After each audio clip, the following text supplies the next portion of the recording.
Lectura de l'Evangeli segons Sant Mateu. En aquell temps, Jesús digué als seus deixebles: «No us penseu que jo vinc a desautoritzar els llibres de la llei i dels profetes. No vinc a desautoritzar-los, sinó a completar-los. Us ho dic amb tota veritat, mentre durin el cel i la terra, no passarà per alt ni la lletra més menuda, ni el tret més insignificant dels llibres de la llei. Tot es complirà.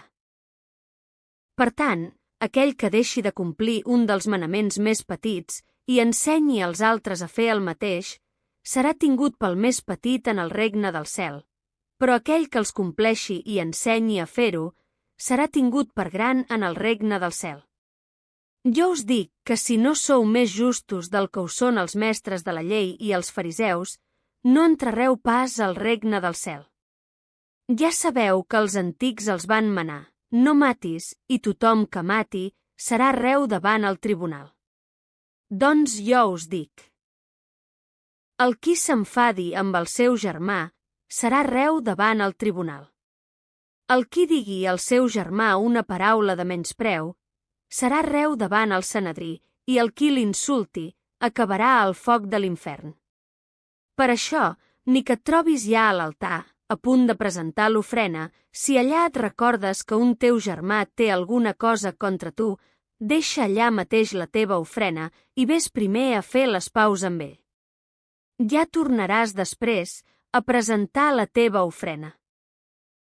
Si algú et porta al jutjat, mentre hi aneu, enteneu-vos de seguida, abans no et posi en mans del jutge i el jutge en mans dels guardes i et tanquin a la presó. T'ho dic amb tota veritat, un cop allà no en sortiries que no haguessis pagat fins l'últim cèntim. Ja sabeu que està manat: no cometis adulteri. Doncs jo us dic, tothom que mira una dona amb mal desig, en el fons del cor ja ha comès adulteri. Per això, si el teu ull dret et fa caure en pecat, arrenca-te'l i llença'l, val més que es perdi un dels teus membres i que no sigui llançat a l'infern tot el teu cosinus. I si la teva mà dreta et fa caure en pecat, talla-te-la i llença-la, val més que es perdi un dels teus membres i que no sigui llançat a l'infern tot el teu cosinus. També està manat: si algú es divorcia de la seva dona, que li doni un document on consti el divorci. Doncs jo us dic, tothom qui es divorcia de la seva dona, fora del cas d'una unió il·legal, en fa una adultera, i el qui es casa amb una repudiada comet adulteri.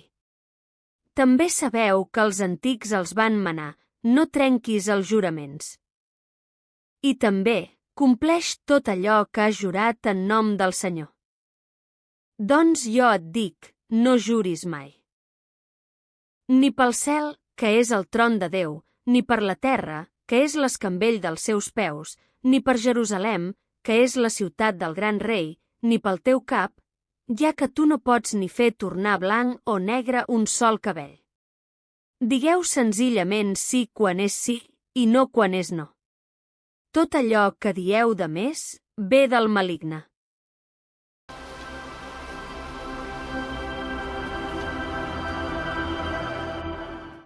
Aquest text m'inquieta perquè no em deixa refugiar en el compliment extern. Jesús va més enllà del no matar i em pregunta: què hi ha al teu cor? Va més enllà del no mentir i em pregunta: la teva paraula és transparent? És una crida a la coherència radical, però també una invitació a deixar que Déu renovi el meu interior. Jesús no fa la vida més fàcil, la fa més autèntica. El regne no es construeix amb mínims legals, sinó amb cor nou. Aquesta secció del Sermó de la Muntanya és una invitació a viure sense doblez, sense violència interior, sense hipocresia. No és una càrrega, és camí de llibertat.